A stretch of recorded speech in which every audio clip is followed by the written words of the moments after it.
Welcome to the Deep Dive. This is where we take the source material you've shared and, well, really try to uncover the core insights.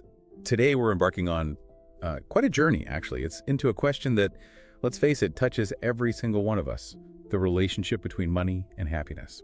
It's complex, right? You've given us some really fascinating material, and our mission, as always, is to dig into it, maybe challenge a few common ideas, and help you figure out what truly matters for contentment. It really is the age-old question, isn't it? Can money buy happiness? Yeah. And the insights we looked at suggest it's much more nuanced than just a simple yes or no answer. Definitely not straightforward. No. We'll explore why money is absolutely crucial up to a certain point, but then what really fills that gap? What defines true richness beyond, the bank balance? Okay, so let's kick things off right there. The sources immediately jump into that core question. Can money actually buy happiness? And the initial take seems pretty clear. Yeah, money can bring comfort, sure, but maybe not that deep. Real happiness. Exactly. And that distinction is so important because it kind of sets the stage for everything else. There's a definite line drawn between, let's say, practical ease, not having to constantly worry about bills, and that profound, lasting sense of contentment. Right. It's easy, maybe especially when you're younger, to think, oh, more money will solve all my problems. But life experience, and certainly the material we reviewed, it shows again and again, money's important, definitely, but it's just not the whole picture. But it's more than just comfort too, isn't it? I was struck by how the material really emphasized the impact money has on reducing, stress. Things like, just being able to pay your rent without panicking, affording healthy food, maybe getting a decent education. That's all tied to financial stability. Right. And that affects your daily peace of mind, big time. Absolutely. That's a key point that came through really strongly. Money provides that basic peace of mind. It lets us meet our fundamental needs: food, shelter, safety. When you're living paycheck to paycheck, constantly stressed about bills or, what happens if the car breaks down? Yeah, that constant anxiety. Right. An increase in income can absolutely improve your emotional well-being. It lifts that heavy weight. So yes, in that sense, it contributes to happiness by removing significant sources of unhappiness. Okay, so that makes sense.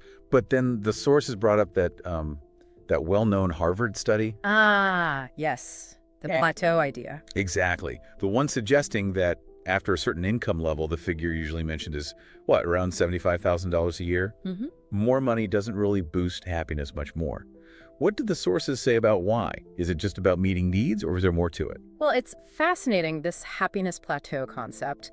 The study and the discussions around it in our sources suggest it mostly relates to emotional well-being. Emotional well-being. Yeah. Like day-to-day feelings. Precisely. Your daily feelings, joy, stress, affection, anger. The idea is once you earn enough to cover your needs comfortably, handle emergencies without, sheer panic. Those extra dollars don't do much more to reduce the negative daily emotions or significantly boost the positive ones. It's not that all happiness stops increasing, maybe life satisfaction overall can still go up, but that specific link between more money and less daily emotional strain seems to weaken considerably. Huh. So that really does make you rethink the question. Maybe it's less about can money buy happiness and more like how much money do I actually need to feel free, peaceful. And that's the kicker, isn't it? The sources really hammered this home. That amount is so incredibly different for everyone. Right.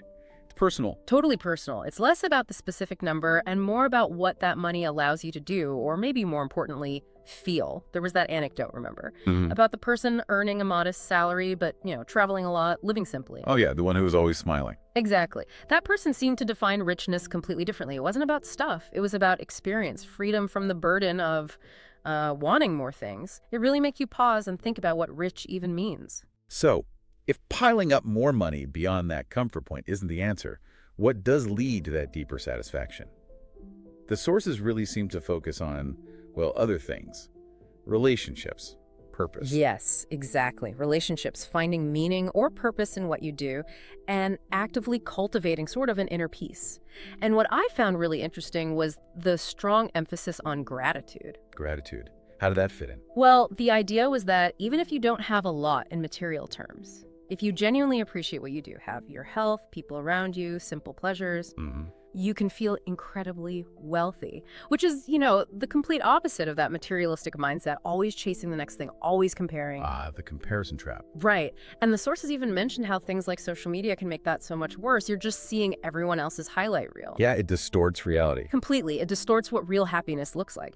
So the insights kept drawing this line between, like, short-term pleasure you might buy versus that deeper long-term contentment. Okay, so wrapping this up, today's deep dive really explored this idea that, yeah, money brings comfort, it reduces stress, definitely up to a certain point, but true lasting happiness, that seems to grow from much deeper roots, our connections with others, feeling like what we do matters, and actively working on that inner sense of peace and gratitude. And if you connect that to the bigger picture, it really suggests that chasing wealth purely for its own sake, especially once your basic needs and comfort are met, might not actually be the best route to, genuine emotional well-being. It kind of points inward, doesn't it? It does. It encourages us to look inward, to value the non-monetary richness in our lives, which is often, let's be honest, all around us if we look. So maybe the thought to leave you with, as you reflect on all this, is, in your own life, what truly defines wealth for you? Beyond the bank account, I mean. What really brings you that genuine, quiet sense of peace?